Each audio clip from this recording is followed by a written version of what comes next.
Boa noite a todos, dando boas-vindas a todos que já estão chegando aqui para o nosso webinário, onde nós vamos esclarecer as dúvidas referente ao segundo módulo do curso Noções sobre Saúde e Espiritualidade para o Trabalhador da Casa Espírita. Aê, olá, tudo bem? Beleza, tudo bem. O Bernard, que contribuiu com a gente aí na aula sobre processo oncológico, né, como que a gente pode ter uma visão diferenciada aí sobre os casos de câncer. O Luiz, que também está tentando se conectar aqui. Bernard, a gente já tem mais de 160 pessoas aqui na sala, tem gente do Brasil inteiro aqui. Legal, tá muito legal. Eliana, falando ali do ABC, a Valquíria, dando boas-vindas a todo mundo. Um prazer aí estar legal. O Luiz também tá se conectando aqui, deixa eu ver se ele está precisando de alguma ajuda. Aqui. Legal. E... Peraí...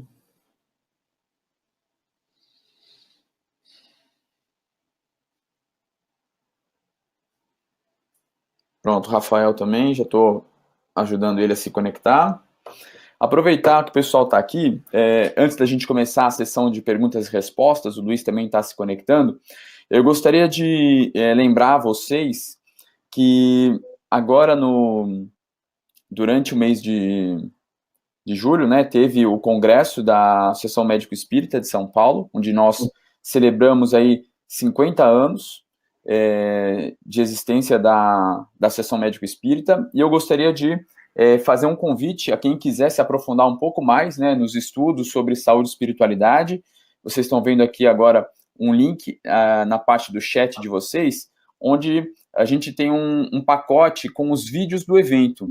Então, houve 2 dias de palestras, né, no auditório principal, e mais o mini curso de cura e autocura com o Dr. Andrei, da AME Minas Gerais, muitos de vocês aí conhecem, e um segundo curso que foi sobre pesquisas em saúde e espiritualidade, que também foram vários médicos aí de várias AMEs que fizeram, né, esse mini curso. Foi uma experiência muito legal, o pessoal gostou bastante. Então, a gente tem um pacote especial para quem quiser participar, de poder ter acesso a todas as aulas do auditório principal, mais as aulas dos 2 minicursos, por apenas 12 de R$15, ou R$150 à vista. É só clicar aqui no botãozinho que vocês vão ser direcionados lá para poder finalizar a compra, tá? Eu vou deixar aqui exposto para vocês. Boa noite, Rafa, tudo bem? Boa noite, tudo bem, e vocês? Boa noite. Tudo legal por aqui.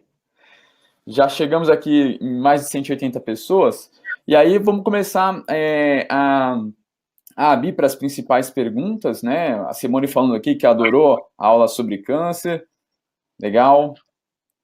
Pessoal de Poços de Calda também. Nós vamos ficar aqui disponíveis aqui para poder abrir, né, as principais perguntas, que a gente já mapeou algumas perguntas que o pessoal havia falado. Mas eu também gostaria de abrir aí o microfone primeiro para o Bernard e para o Rafa, para eles também poderem fazer as considerações deles sobre os principais pontos aí que eles acharam interessante, né, de abordar sobre esses temas aí dentro desse mini curso aí aberto ao trabalhador da Casa Espírita. Bernard, se quiser começar, hein? Primeiro é um prazer estar com vocês, obrigado aí pela oportunidade. Em relação ao tema em si, acho que é um tema importante pela frequência, né, da doença atualmente, também pelo potencial, infelizmente, de crescimento. Tem aparecido realmente a prevalência e incidência de câncer no Brasil e no mundo tem aumentado bastante, mas, ao mesmo tempo, a gente tem uma oportunidade boa de discutir, né, falar um pouquinho sobre a visão, na aula a gente falou um pouquinho sobre a visão médica, mais biológica, digamos assim, do aparecimento do câncer. E na segunda parte da aula a gente discutiu bastante à luz da doutrina espírita, nos fundamentando principalmente no Evangelho segundo o Espiritismo e no Livro dos Espíritos, para tentar explicar um pouco mais o aparecimento do câncer, mas também de todas as doenças de um modo geral, né? Então, basicamente, a gente tem, de uma maneira resumida, o aparecimento do câncer é consequência de uma interação de fatores genéticos e ambientais que levam as células aí a se alterarem e a se multiplicarem de maneira desordenada, né?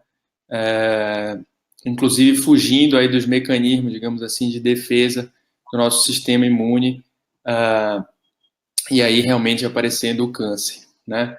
A gente sabe que os principais fatores de risco são fatores de risco modificáveis, ou seja, estão relacionados ao comportamento do indivíduo, né? Então, tabagismo, sedentarismo, obesidade, etilismo são os principais fatores de risco que desencadeiam aí estão relacionados ao aparecimento do câncer. E os sinais e sintomas clínicos são variáveis, o tratamento do público em geral é de conhecimento público geral de que os tratamentos envolvem aí uma série de modalidades como cirurgia, quimioterapia, mais recentemente drogas-alvo, que a gente chama drogas inteligentes, e a imunoterapia, né? Sob o aspecto da visão espírita, né, a gente identifica três causas, digamos assim, três explicações principais para o aparecimento do câncer. Primeiro, a gente entender que, de maneira resumida, nós vivemos num mundo de provas e expiações, então é natural de que nós, espíritos em evolução, vivemos, então estamos aí suscetíveis ao aparecimento de doenças e o nosso mundo também está suscetível a tragédias naturais, por exemplo, e o aparecimento das doenças em si, né? E além disso, tanto no livro, principalmente no Evangelho segundo o Espiritismo, no capítulo sobre bem-aventurados os aflitos, a gente tem aí três causas principais, digamos assim, do sofrimento e das enfermidades, as causas que têm relação com o nosso comportamento durante esta encarnação. Então, fazendo um link aí, uma ligação com a visão biológica, realmente, nós nos comportamos, né, quer dizer, o nosso comportamento pode desencadear doenças, né?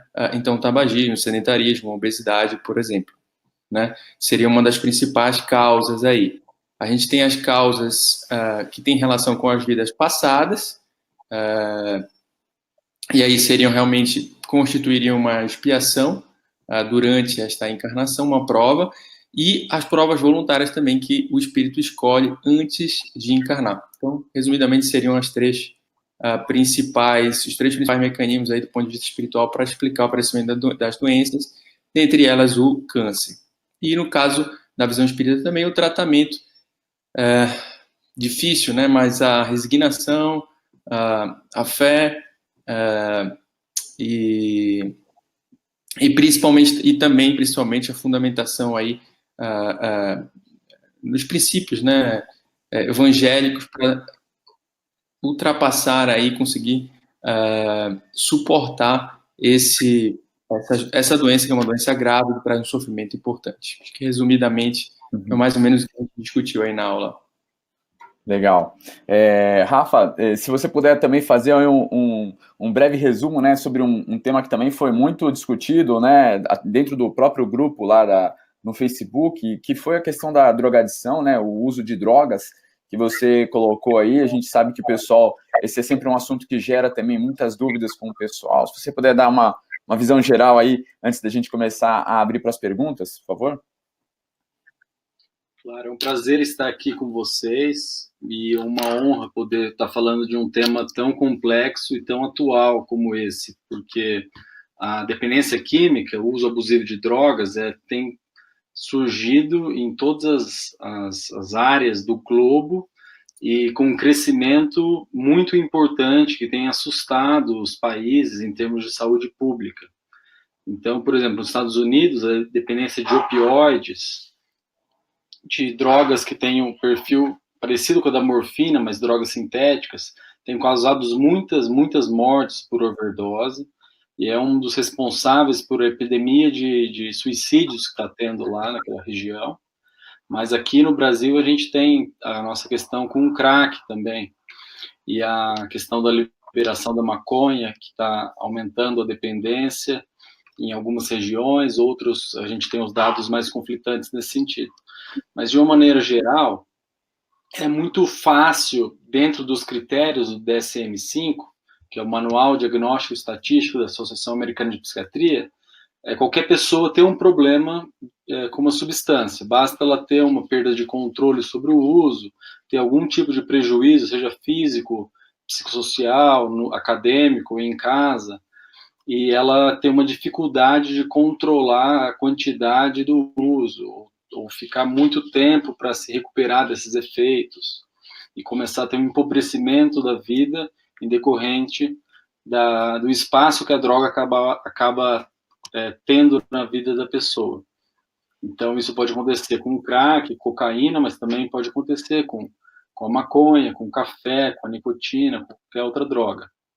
Então, os espíritos nos trazem que são seres que colecionam existências voltadas para o vício, em negação da própria espiritualidade, da própria capacidade de transcender as dificuldades cotidianas aqui no mundo material, e acabam sempre buscando um alívio imediato através de um bem-estar físico-químico muito limitado, muito curto, muito superficial, e sem capacidade de lidar com frustrações, em encarar as próprias responsabilidades. E essa encarnação é uma oportunidade dos familiares, de todos aqueles envolvidos, para esse indivíduo aprender a se amar, para aprender a se respeitar e fazer escolhas mais saudáveis nesse sentido. E toda a sociedade está implicada nisso, porque a desigualdade social é um caldeirão muito favorável à dependência química. Os valores sociais materialistas, de que só vence na vida, só é respeitado aquele que tem maiores condições materiais, tudo isso favorece muito o uso de drogas. A questão da religiosidade, da fé, é um fator protetor indiscutível em diversas áreas, regiões do mundo, a gente observa esse fator. E o quanto que a gente pode, desde a tenridade, dentro do seio familiar, ajudar os nossos filhos, as nossas crianças, a desenvolver uma capacidade de lidar com frustração e de olhar para o próximo além de si mesmo. São esses dois os principais mecanismos profiláticos para não desenvolver uma dependência química, que são valores que são muito, muito carentes na nossa sociedade atual, o que explica essa epidemia de dependência química que tem acontecido. Legal. Alô? Alô? Oi. Alô, Rafa? Eu acho que seu áudio... tinha dado uma picada no seu áudio aí, mas acho que deu para o pessoal ouvir. O Luiz, ele estava com um problema aí na conexão, daqui a pouco ele deve estar retornando aqui para poder falar com a gente. Rafael, o pessoal estava fazendo uma pergunta aqui, né? A demência alcoólica, ela pode preceder uma doença do tipo de Alzheimer? Né? Ou, uma outra pergunta ainda, como tratar a dependência química e física de medicamentos em pessoas idosas? Bom, a demência, por exemplo, de Alzheimer, ela tem uma idade mais comum de acontecer, né? Então, os casos mais agressivos, eles são o Alzheimer precoce, acontece antes dos 60, 65 anos, tem uma condição familiar genética muito importante, tem parentes de primeiro grau que sofrem de Alzheimer, mas nada impede, por exemplo, se esse indivíduo ele beber muito, em detrimento da própria nutrição, tem uma deficiência de ácido fólico, vitamina B12, beber diariamente em grandes quantidades, ele pode desenvolver uma demência alcoólica, e chegando na idade, se ele tiver um parâmetro genético, desenvolver o Alzheimer sobreposto. Vai ser uma demência de duas causas diferentes, que vai gerar um empobrecimento cognitivo muito, muito grave. Mas fazer essa diferenciação clínica vai ser muito difícil, mas não é impossível que aconteça. Então, pode acontecer as duas coisas juntas, sim. A outra pergunta que eu me esqueci, qual que foi? Era como tratar a questão da dependência química e física de medicamentos em pessoas idosas. Ah, tá. Então, na questão dos idosos, a gente tem que ir com muita calma devido aos efeitos colaterais, tem um perfil de farmacocinética diferente, porque o corpo tem mais gordura e menos líquido que nos jovens, isso tem uma distribuição das medicações diferentes, mas as medicações são as mesmas que a gente usa. Então, por exemplo, para abstinência de álcool, a gente tem que usar benzodiazepínico para evitar que tenha uma abstinência grave. Agora, o idoso ele é muito sensível ao benzodiazepínico, ele pode ter uma confusão mental, pode entrar em delírio. Então, a gente tem que usar a menor dose possível, e de preferência o lorazepam, que é a medicação que sofre menos em decorrência de uma insuficiência hepática ou renal, que é comum nessa idade, depois de 60 anos. A gente vai usar naltrexona, o acamprosato, o disulfiram, são medicamentos aprovados pelo FDA, que é da Anvisa americana, para dependência de álcool. São as mesmas medicações, mas a gente vai sempre tentando com doses menores possíveis. E é importante entender qual que é o papel do álcool na vida daquele indivíduo. Não é igual um carro que você vai trocar a peça e vai funcionar. A medicação ela vai ser importante para amenizar o sofrimento decorrente da falta do álcool, fortalecê-lo para que ele não precise voltar a beber frente ao mínimo desconforto ou frustração, mas você entendendo o papel que tem o álcool na vida, se ele encontrou no álcool um consolo frente a uma frustração amorosa, frente a um plano de vida que não deu certo, frente a um quadro depressivo importante decorrente de alguma perda de familiar ou uma perda profissional grave, a gente vai conseguir fazer um tratamento conjunto com toda a equipe psicológica e usando as medicações como ferramentas, mas as doses vão ser sempre menores, com muito mais tato nos idosos, mas são sempre as mesmas medicações aprovadas. Legal. Bernardo, o pessoal perguntou aqui assim, podemos também pensar que a epidemiologia da doença mudou devido aos métodos diagnósticos? Será que na época do Cristo, doenças como sífilis, hanseníase e outras poderia ser um câncer, por exemplo? Como que funciona essa questão do aumento de diagnóstico, né, e a qualidade que a gente tem hoje de fazer diagnósticos versus antigamente, né? Não, sem dúvida alguma, realmente surgiram, primeiro, uma série de ferramentas novas para permitir um diagnóstico mais precoce, né, de vários tipos de cânceres, né, e há também uma maior conscientização da população de modo geral e também dos profissionais de saúde para realizar a detecção mais precoce de alguns tipos de câncer. Sem dúvida, isso também é um dos fatores contribuintes para o aumento da incidência e da prevalência de câncer. Não é o único fator, né?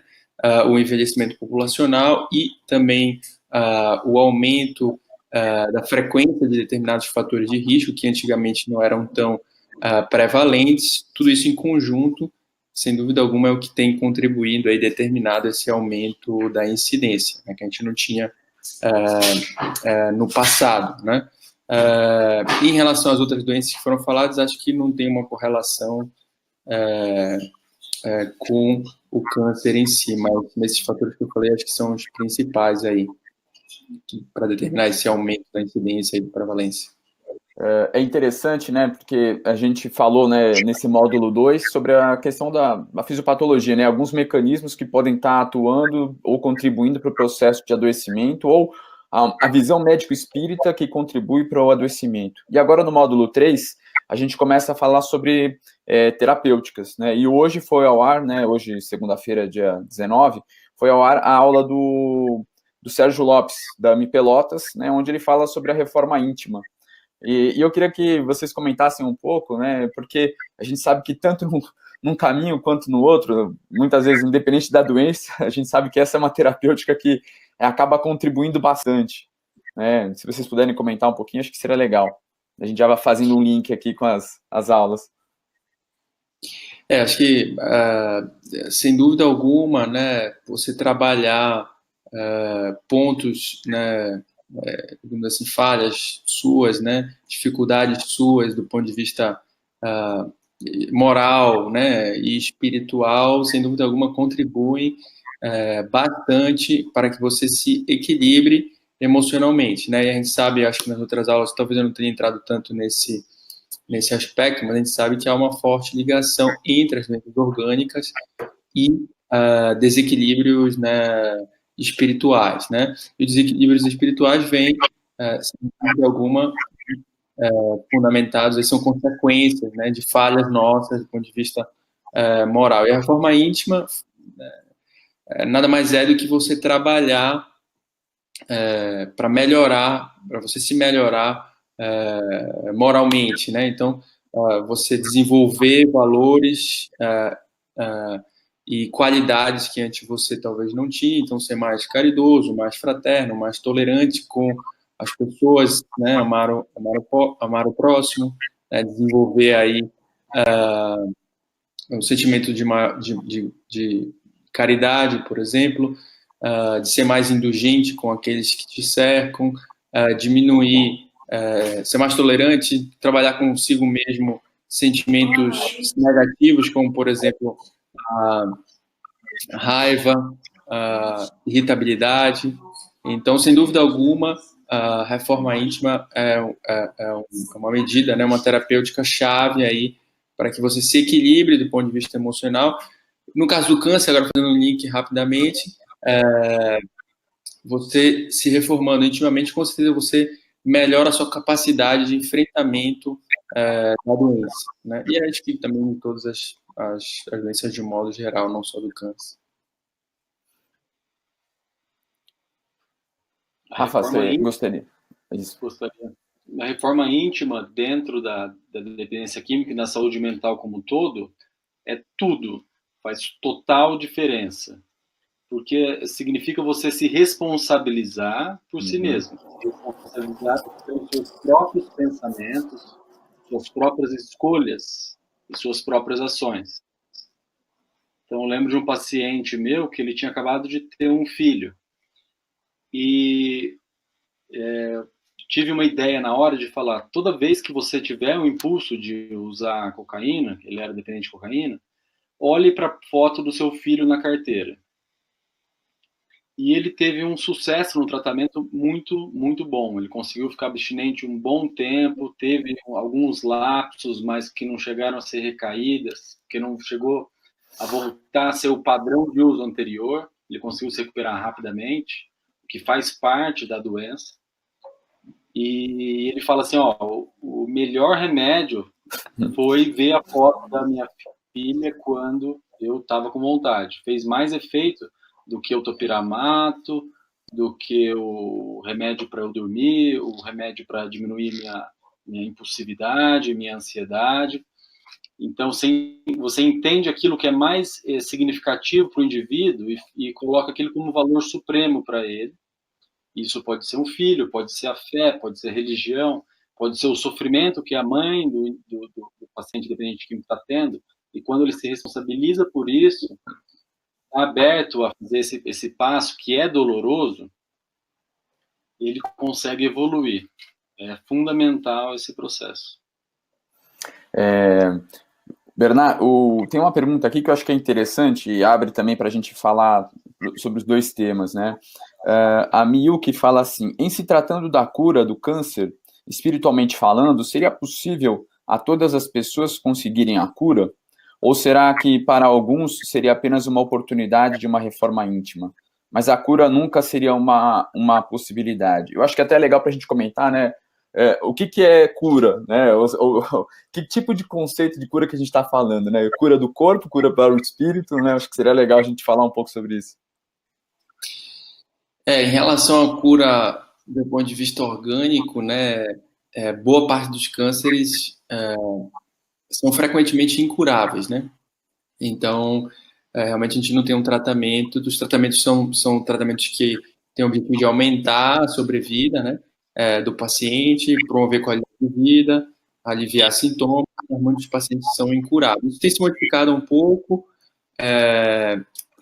para alguns tipos de cânceres, então câncer de mama, por exemplo, cólon, a próstata, quando diagnosticado precocemente, tem uma taxa de cura relativamente alta, né? E aí, realmente, do ponto de vista de cura orgânica, a doença, digamos assim, desaparecer e ficar por muito tempo ali, quer dizer, não aparecer, não voltar mais, né? Mas como a gente discutiu na aula, né, já levando aí para a visão mais médico-espírita, para a visão espírita mesmo, talvez seja possível encontrar a cura do ponto de vista espiritual, sem que necessariamente a doença orgânica seja curada. Ou seja, o indivíduo pode morrer de câncer, né, metastático, a doença progredir, mas a depender aí de como ele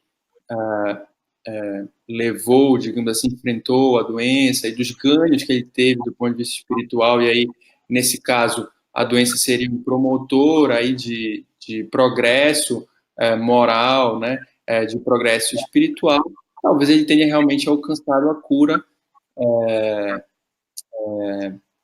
espiritual ao evoluir, ao progredir naquela encarnação em que ele teve a oportunidade de se expor a um câncer. Repete só para mim a pergunta dela, Leandro, por favor. Ela estava colocando se existiria a possibilidade de cura apenas para alguns, né, enquanto que para outros seria apenas uma oportunidade para uma reforma íntima, para uma melhoria íntima, né, mas sem nunca ter a possibilidade da cura do corpo físico. Vamos chamar assim. Cura orgânica, eu acho que é isso, né? Exato. Isso. Exatamente. Então, é exatamente o que eu estava colocando, né?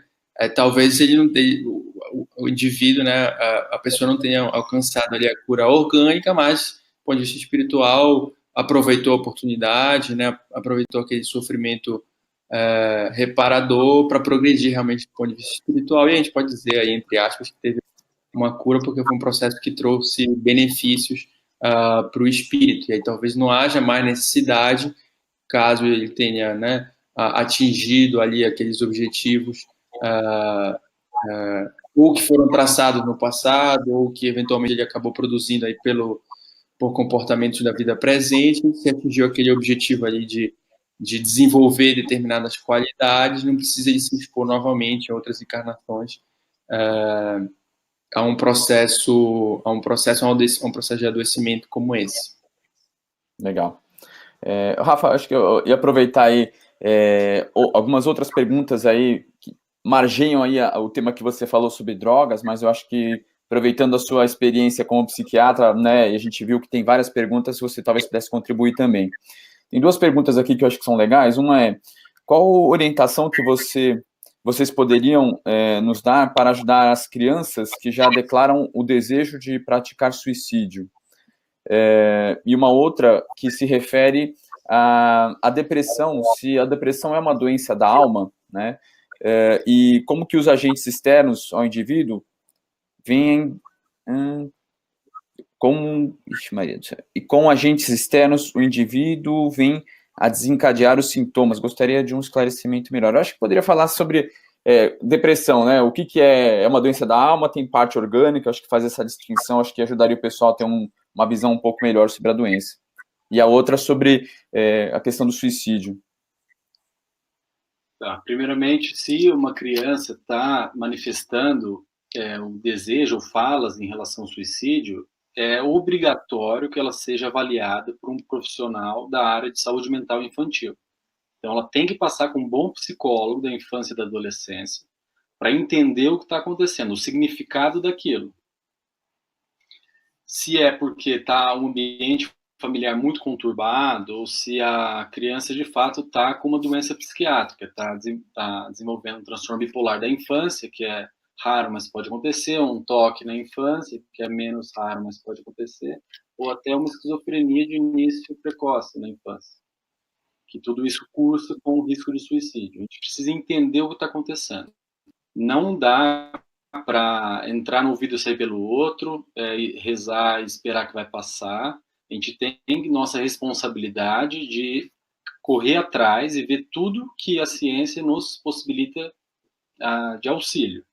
Paralelamente, simultaneamente, a gente deve oferecer todo o tratamento dentro das crenças daquela família, seja na casa espírita, seja no templo de Jeová, seja numa igreja pentecostal, numa igreja católica, não importa, mas o que importa é que tem que fazer tudo o que for possível, todas as áreas, de psicoterapia, psiquiatria, saúde mental, ir na escola, perguntar o que está acontecendo, se ela está sofrendo bullying. A gente não pode ignorar esses pedidos de ajuda. Toda a pessoa que acaba tentando suicídio pede ajuda direto ou indiretamente antes. Em relação à depressão, a gente pode entendê-la como uma doença mista. Todas as nossas ações, escolhas, pensamentos, de todas as nossas encarnações, tudo isso fica gravado dentro do nosso perispírito, na parte do corpo causal. E quando a gente encarna, há uma espécie de imprinting da nossa genética. A nossa genética é como se fosse uma cópia do nosso corpo causal. Então, todas as nossas habilidades, valores, nossas qualidades já adquiridas, como todos os nossos defeitos e as nossas propensões ao adoecimento, elas vão ter um reflexo na nossa genética. Então, a gente já encarna com uma genética, com fatores de risco genéticos, para desenvolver hipertensão, transtorno bipolar ou depressão, qualquer outra doença. Então, por exemplo, se todos nós aqui, tem 208 pessoas na sala, mais nós 3 aqui, se nós 211 pessoas comermos durante o dia 4 gramas de sal de cozinha por dia, alguns de nós vamos ficar com a pressão boa, outros vão ficar com a pressão alta. Então, isso tem a ver com a nossa genética. Alguns têm um fator genético predisposição a ter hipertensão e outros não. A mesma coisa para a depressão. E a nossa predisposição genética vai entrar em choque com a nossa vida, com o número de traumas, de sofrimentos que a gente tiver. A gente vai ter uma infância tranquila, ou a gente vai ter os pais desequilibrados, que bebem e ficam agressivos fisicamente. A gente vai ter pais amorosos, sempre presentes, ou pais ausentes, divórcios, morte na família. A gente vai passar necessidades financeiras, ou vai estudar sempre nas melhores escolas, vai sofrer bullying nas escolas e se sentir excluído, ou não, a gente vai ser popular e ter sempre bons amigos. A gente vai ter muitas dificuldades para entrar no mercado de trabalho e poder comprar o nosso pão de cada dia, ou a gente vai ter facilidade. Então, todos esses fatores estressores, eles vão entrar em choque com a nossa vulnerabilidade ou resistência genética. E é aí que desencadeia a depressão nesses casos. Alguns são os mais resistentes, outros são mais vulneráveis. Legal. Bernardo, tem uma pergunta aqui, na verdade é uma colocação que o Joilson fez, eu acho bastante pertinente e eu achava que era legal a gente explorar um pouquinho. Né? O Joilson fala assim, o câncer, como as demais doenças físicas, geralmente são débitos das vidas pregressas e é uma purificação do espírito desde que a pessoa tenha uma resignação. O que não quer dizer que não se deva procurar os tratamentos disponíveis na medicina terrena. Né? Então, o primeiro aspecto que eu acho legal, né, só para a gente colocar, é que nem sempre a doença que se manifesta agora tem uma ligação direta com alguma experiência pregressa de uma outra vida. Né? Na grande maioria das vezes, são coisas que nós estamos colhendo de algo que fizemos aqui agora mesmo, hábitos nossos, principalmente, que a gente vai cultivando e que aumenta muito a chance da gente desenvolver uma doença, né? Mas o que eu acho que é legal comentar é sobre isso, né? Que em algumas, dependendo da religião das pessoas, né? Elas falam, não, tenha fé em Deus aí, né? Não precisa fazer nenhum tratamento médico que Deus vai te curar. Né? Eu acho que seria legal se pudesse comentar isso, porque muitas dos trabalhadores da Casa Espírita, né, no atendimento fraterno, atendem pessoas das diversas religiões, né? Eu acho que para o trabalhador, realmente, em relação a isso, fica a orientação de que a pessoa que está procurando ali auxílio, ela vai receber o auxílio, orientação, né, do tratamento espiritual ali, do passe, da orientação espiritual, mas é muito importante que o trabalhador recomende fortemente de que para qualquer doença, o doente deve procurar a medicina que há de melhor, né, dentro da ciência, dentro da medicina, para se tratar conjuntamente, né? Nunca nunca você deve fazer tratamentos únicos, somente pautados aí na terapêutica espiritual, né? Sem dúvida alguma, você tem que procurar a medicina formal, né? Para auxiliar no tratamento. E em relação às causas, nem sempre realmente, como se falou, nem sempre realmente as causas encontram-se em vidas passadas, né? Algumas vezes sim, muitas vezes, talvez a maioria das vezes, não sei dizer em relação à frequência, mas muitas vezes as doenças, na verdade, são produzidas por comportamentos, por atitudes nossas aqui durante a vida presente, durante a encarnação que nós estamos vivendo, né? E, em algumas ocasiões, acho que até coloquei isso na aula também, são provas voluntárias escolhidas pelo espírito para passar durante a vida, né? E aí, eventualmente, ele pode escolher um câncer para viver aí durante aquela encarnação como uma maneira de progredir espiritualmente. Mas, muitas vezes, nós produzimos.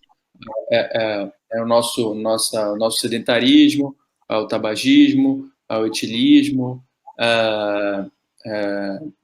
o nosso comportamento ruim que gera aí a obesidade.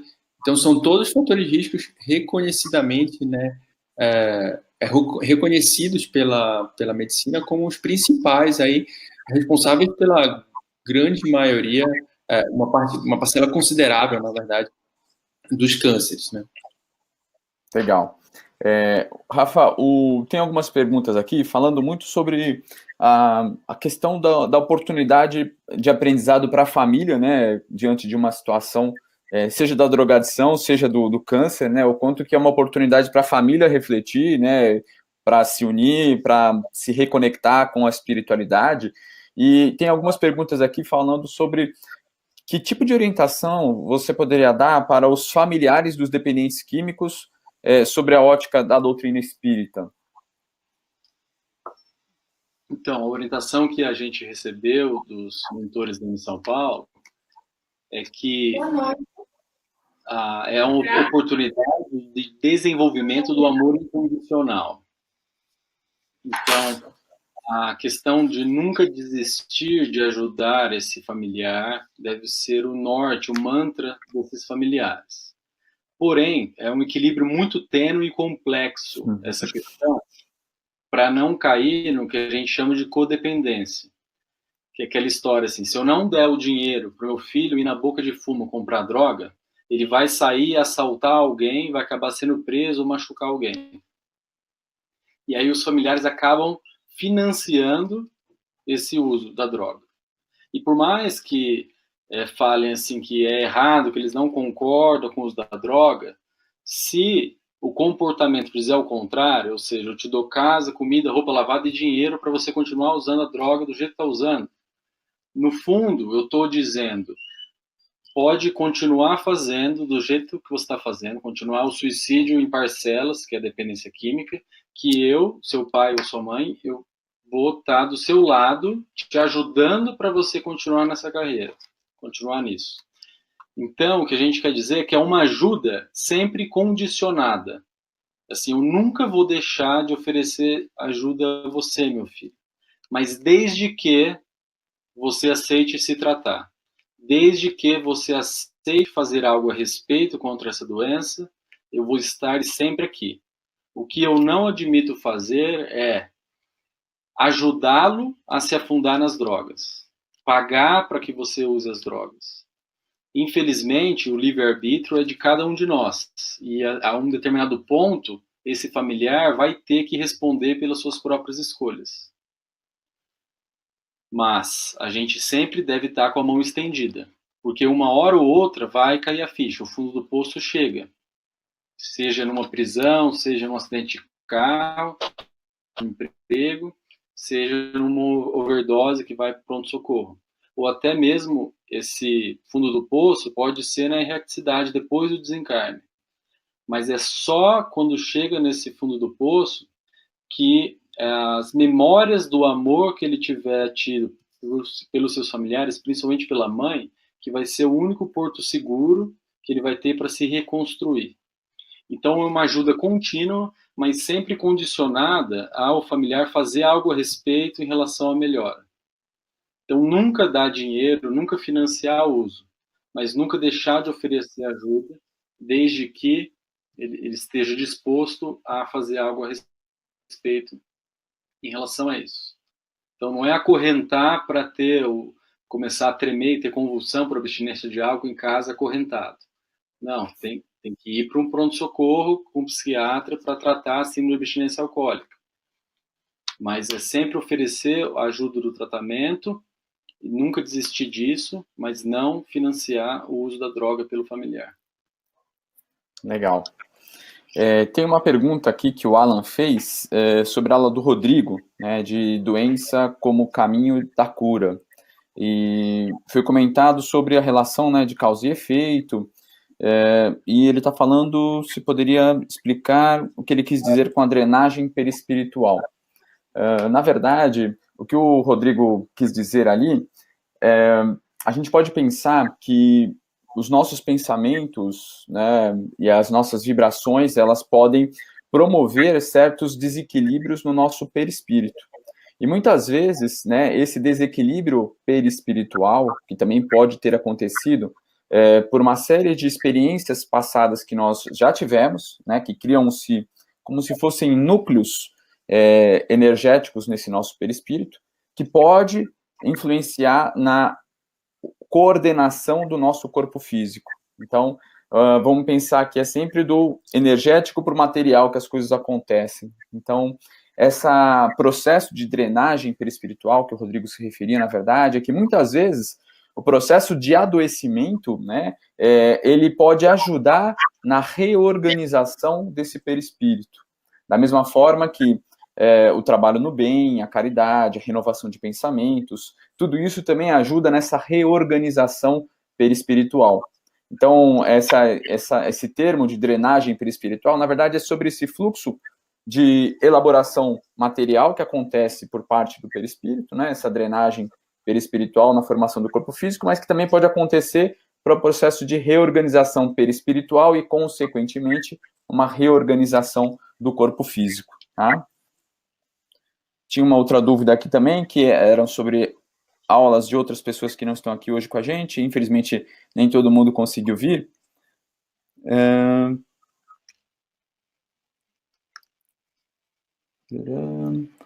Quando se fala em corpo mental, é o nosso mental, o cérebro, ou está mais sob a influência espiritual? Porque entendo que o nosso cérebro consegue nos levar a doenças, mas não entendo se está sob influência espiritual. Como poderia levar a doenças? Na verdade, o corpo mental que a gente se refere tem a ver com aquilo que é a parte mais essencial do nosso próprio espírito, né? Então, não é a mente propriamente dita que você está pensando de cérebro, do pensamento ativo, né? A gente sabe que tem um corpo causal, o corpo mental, né? E aí a parte do perispírito e o corpo físico, né? Então, é nesse nível que a gente está falando do corpo mental, onde realmente se processa a essência do espírito, né? É isso, Rafa? Gostaria de fazer uma contribuição também aí, Bernard? Fica à vontade. É isso mesmo, assim, o cérebro é um instrumento de manifestação do corpo mental. O corpo mental é um instrumento mais sutil de manifestação do espírito, da nossa essência. E aí, na matéria, o cérebro é esse veículo físico, o corpo mental vai agir. Então, se tem um ótimo piloto, vamos colocar aí o Ayrton Senna, vai dirigir um Fusca todo estragado, todo quebrado, ele não vai conseguir ganhar muitas corridas. Mas também, se for o melhor carro, a Ferrari mais rápida do mundo, e se for um cara que acabou de tirar carta, ele também não vai conseguir andar muito bem, provavelmente vai bater rápido o carro. Então, o corpo mental seria o piloto e o carro, o cérebro. As duas coisas precisam estar em ordem, estar equilibradas para que haja saúde.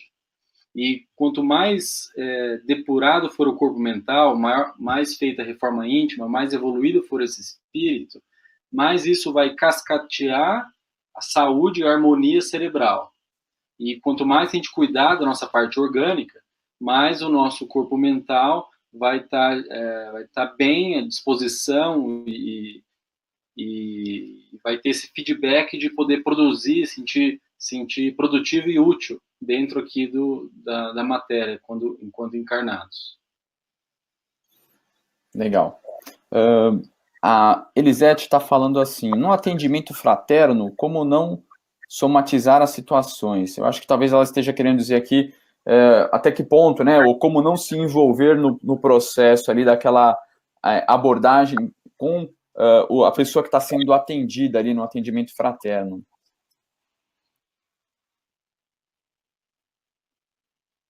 Alguém gostaria de comentar aí primeiro? Leandro? Oi, vocês ouviram? Isso. Ouviram, ok. Pode falar.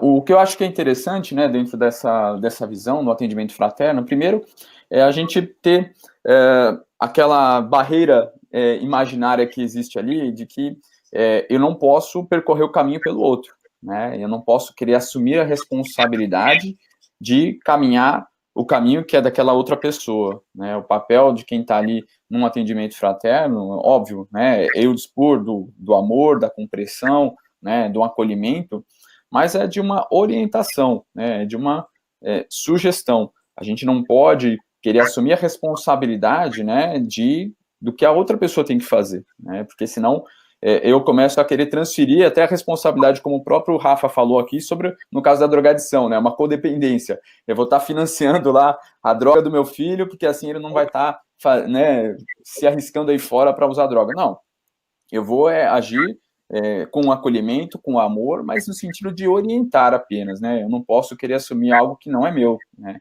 Esse acho que é um primeiro passo. E sempre também considerar e se apoiar, assim, em todo o apoio espiritual que existe dentro da casa espírita, né? Você nunca está sozinho ali quando você está fazendo um atendimento fraterno. Então, é realmente também confiar em toda a equipe espiritual que está atuando ali para que eles possam dar a condução do caso de forma mais adequada. A gente sabe que acontece muito mais no nível sutil, né, do que no nível palpável do que a gente está enxergando ali. E que isso continua a acontecer também depois que essa pessoa sai do atendimento fraterno, né? Acho que é exatamente isso aí que você falou, Leandro. Primeiro, o preparo anterior ao trabalho, né? Perfeito. Você se preparar, você estar bem concentrado, você fazer uma leitura edificante no dia e, claro, está sempre estudando aí para se preparar. Oração, muito importante antes do trabalho. E lembrar, como você falou, a casa espírita é um instrumento material daquilo que está ocorrendo no plano invisível, né? Então, o atendimento ele ocorre ali no primeiro momento, né? Mas ele continua, né, no plano espiritual e todos os atendidos, assistidos ali estão sendo realmente amparados após o atendimento também. E se porventura você se angustiou por algum motivo, ficou um pouco mais intranquilo, digamos assim, depois do atendimento, faça a oração, reze para que você se equilibre e reze por quem foi atendido. Sem dúvida alguma, a prece é um instrumento que a gente precisa fazer uso também para o nosso equilíbrio e para o do outro.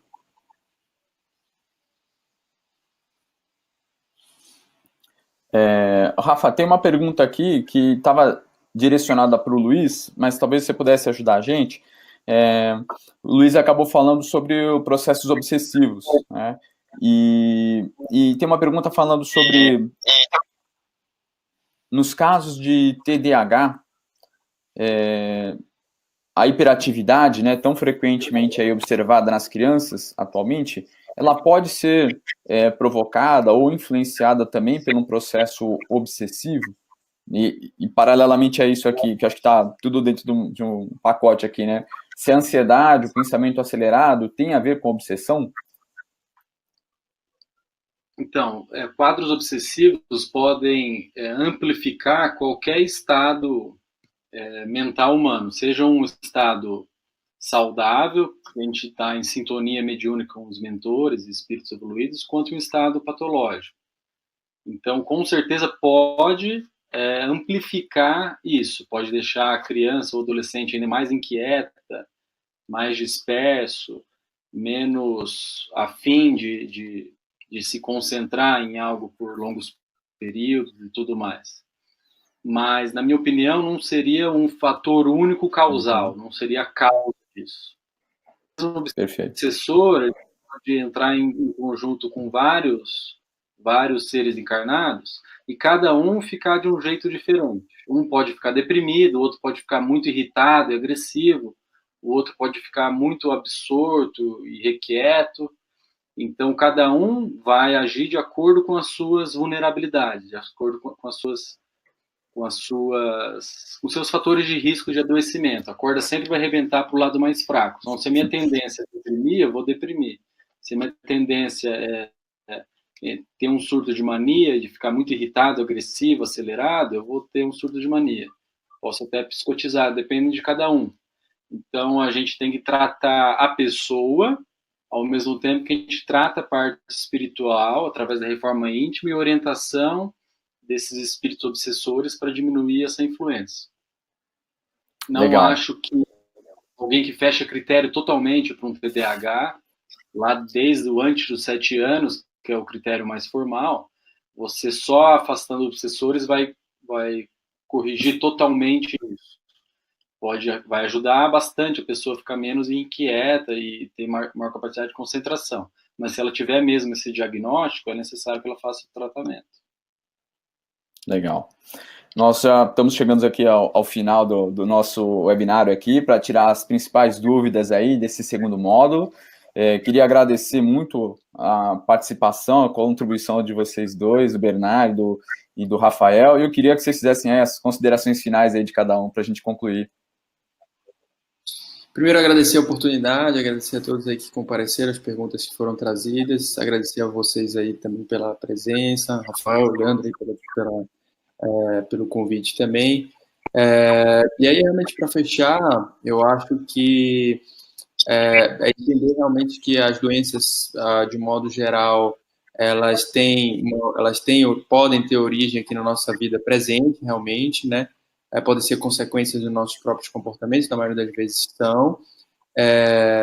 Provavelmente uma minoria das doenças, das enfermidades, tem a ver com vidas passadas, tem causas em vidas passadas, né? E há também uma parcela de enfermidades que nós acabamos escolhendo antes de encarnar, que são provas, na verdade, voluntárias, né? O tratamento, de modo geral, acho que foi bastante discutido aí nessa sessão de perguntas e respostas, se fundamenta principalmente na reforma íntima, o tratamento do ponto de vista espiritual, e nunca esquecer que o tratamento espiritual tem que caminhar junto com o tratamento médico, né? Nunca abandonar tratamentos médicos e focar somente no tratamento espiritual. E o tratamento espiritual, reforma íntima, desenvolvimento dos nossos valores, desenvolvimento de qualidades, eliminação aí dos nossos defeitos que já trazemos de longa data, né? Egoísmo, vaidade, egocentrismo, que já trazemos aí há bastante tempo. Acho que, resumidamente, Valeu. Obrigado. Eu também agradeço, é uma honra poder fazer parte desse time. Acho muito, muito rica essa ideia da Missão Paulo de abrir via online esclarecimentos. Quanto mais as pessoas puderem ter ideias de como mesclada a questão da saúde física com a saúde espiritual e a questão mediúnica, mais a gente vai estar